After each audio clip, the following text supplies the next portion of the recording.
loosen up my soft vocal cords. So you can actually talk at a so normal volume. I can talk at a normal volume. People won't have to be like, what the is he saying? Put subtitles on. So it's been a long time since you've seen the pineapple mead. A lot of things have happened to it in that time, but don't worry, we made a video about it. So check it out. So here it is. Here's our glorious pineapple mead made from fruit and honey. And then this is what it looks like on the inside several weeks after fermenting, okay? We're gonna take that bag and we're gonna put it over the strainer. Here it is in my hand. I'm holding it. Look at it. Yep. It's doing it. Why am I taking so long? Okay, now and then I put it into the strainer, okay? You just set it there. Give it like a minute. Doesn't take that long. Here's my auto siphon. If you don't know what that is, it's a thing that allows you to transfer wine without exposing it to oxygen. I have a cap on the end of my auto siphon since there's a bunch of gunk at the bottom we don't want to suck up. You put it into your liquid and you give it several priming presses so that the siphon action happens. It's gonna go through all that tubing all the way into the carboy at the bottom here. We are racking, that's what we're doing. We're getting it off the gunk, helping it clarify. All right, we finished, we did it. And we filled it all the way to the top, and we filled another 4th gallon carboy as well. Here they are, nice and ready to go. One with an airlock, one with a seal. Now we move on to the pineapple mead from honey plus juice. We're gonna do the exact same thing. We're gonna rack it. This is it. It looks a lot more clear than the other one. All that sediment kind of fell out in primary, which is pretty cool. So this is me racking it. It's the exact same thing as we did with the pineapple mead from fruit into the carboy. And here it is. Boom. Filled all the way to the top as well, reducing headspace and oxygen exposure. And now we let our bad Larrys here sit for several weeks or months, for however long it takes them to clarify, for all that sediment to fall out of suspension. But you're gonna see that right now. Today is June 3rd, no, God. August what? August 17th. Okay, today's August 17th. I have no idea what they will taste like. I'm a little gun shy, as I was telling Ryan earlier, because when I went to bottle the mango mead, it smelled and tasted like vomit. And so my basic expectation here is that as long as it doesn't taste like vomit, that's a win. Fingers crossed. Which one do you want to try first, Ryan? I'm very excited in this one. This one was the pure juice. That's right. Okay, Let's try that one. I'm excited for this one. It smells like pineapple.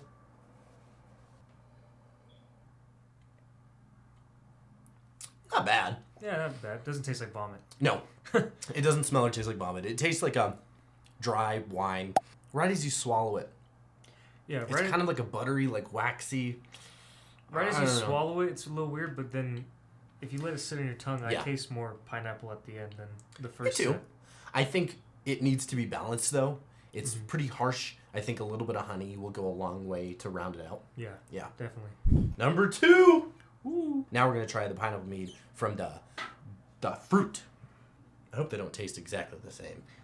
Just this is a lot of work to just find out. I do think that one will taste different just because of like. It'll probably be less pineapple, but that's enough talking. Shut up, Ryan. We gotta taste it. Okay. Okay, pineapple mead from the juice. No, pineapple mead from the fruit. It smells similar to this one. I think it smells a little more fruity. Yeah, I do. I get that funky smell. Yeah, it smells a little It's more not- like fermentation-y. It's not that bad. Yeah. But it does smell a little different than this one. Yeah, you take the first taste here, Okay. Ryan. I hope it doesn't taste bad. Let's see. It tastes different, but I'm gonna say I prefer the taste on this one. Really? Yeah. I like this one a little more. You do? That How come? one, I get the smell, that little tiny funky smell. You get it on the taste? More in that one, yeah. Hmm. And that one to me is a little more bitter. But I think that one has more pineapple Yeah. smell and like just even flavor a little bit. I have more of a pineapple aftertaste in this one. Yes. Than I do with that one. Yeah. But I think both need to be sweetened a little bit. Yeah, definitely. We'll take a gravity reading just for my record's sake, and then we will sweeten it. Oh my God, Ryan. Look at... Ryan, it's going all the way down. I've never seen it go that far down. You never? No? Never? No. Okay, so generally 1.000 is like all the sugar's gone. But this has gone below. You know what that means, Ryan? We're gonna die. We've drinking poison. It's the methyl alcohols. We're done. No, I can already see myself going blind. Okay, so our starting gravity on this one was 1.09, and the final gravity was 0.990, meaning the alcohol content is 13.7-ish or so percent. All we're gonna do now is rack all of this into our bottling bucket. I know you're used to me racking into a pitcher. We're not doing that anymore. We're gonna be unique. I mean, semi-unique. We're gonna rack into a bucket, okay? Because then I can add honey in here, stir it up without disturbing any of the lees and the sediment that's compacted at the bottom here. To accomplish that task, we'll be using an auto siphon, okay? You just have your original vessel elevated above where you want the liquid to go, this bucket, and you pump it, and the siphoning happens because of gravity and suction and that related Physics. That's exactly right. Okay, we've racked it successfully into our bucket, and now we need to decide how much honey do we add. Ryan, do you have any input? What I think we'll do is add half a pound of honey. I think that'd be pretty good. That sounds pretty good, yeah. So for those who don't know, a pound is 16 ounces, so we're going to weigh up 8 ounces of honey. And of course, make sure that all your stuff and your tools and your stuff is sanitized, okay? Everything needs to be in the sanitizer liquid, and then right when you use it, just take it out and rinse it off a little bit, and then do it. Use the stuff. That's to ensure that you don't infect your brew with any germs or bugs. Like there's one right there. Gotta keep everything clean. That's right. All right, Ryan, I want you to just do this.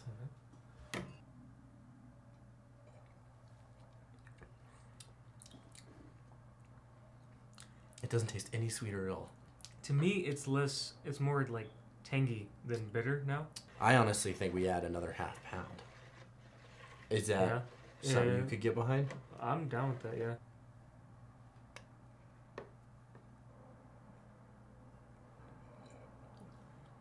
I think it doesn't taste bad at all. No, and actually, I like the strong, the first honey taste, and then you have the aftertaste of the pineapple. Before we bottle this up, we want to add our chemical stabilizers. So the potassium sorbate is to prevent or reduce the chances of re-fermentation. And the potassium sorbate is essentially just to prolong the shelf life of your mead. We want this to last for a long time, like 10 years. So you need to add some sort of like sulfite preservative. So on the potassium metabisulfite, you want to use a 1/16 of a teaspoon per gallon of wine or mead. And then you want to do half a teaspoon of potassium sorbate per gallon of wine. Kids, make sure to sanitize your bottles, okay? Just get some sanitizer in there, shake it up, cover it with your thumb. Whoosh, whoosh, whoosh, whoosh. Okay, pour it out, and then bottle them up. You just take this step, okay? Be smart. To bottle, you take a bottle filler and attach it onto the end of your auto siphon. When that little stem valve is popped out, liquid does not flow. When it's pushed in, liquid flows. So you can move from bottle to bottle without spilling a bunch in between. It's really nifty. So you take your bottle filler, you put it all the way at the bottom of the bottle, and then you pump your auto siphon several times. The liquid flow happens and the bottle fills up. Once that liquid goes all the way to the top, you pull out, because then the liquid will displace to where the shoulder meets the neck and your bottle is completely filled. And then you move to the next bottle. So now we're gonna take a look at the I hate it, Ryan. I don't want to do this anymore. Okay, so we bottled up the pineapple mead from fruit. Now we're gonna take a hydrometer reading on the pineapple mead from juice. Say that 3 times fast. I will not even try. Okay, so this one too went below 1.000. I'm gonna call it 0.996. So with a starting gravity of 1.09 and a final gravity of 0.996, the alcohol is about 12.5%. So I think what we do here is we start by adding half a pound of honey, or 8 ounces. Ryan, I want 2 fun and interesting facts about you. I considered pursuing a major in physical therapy. Yeah. Wow. But then you didn't. But then I didn't. Wow. Yeah. That's fun and interesting. Very fun and interesting. You know, Miles, you put me on the spot here. I show up. I get no prep time. And you just put me out here like a little monkey. You tell me dance. And I don't appreciate it.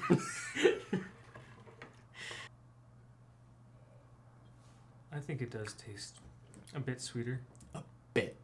Once again, just a little bit. A little bit, yeah. I think maybe we could add a little more, but I like how this one's more pineapple forward than the other one. So I say we add 4 more ounces.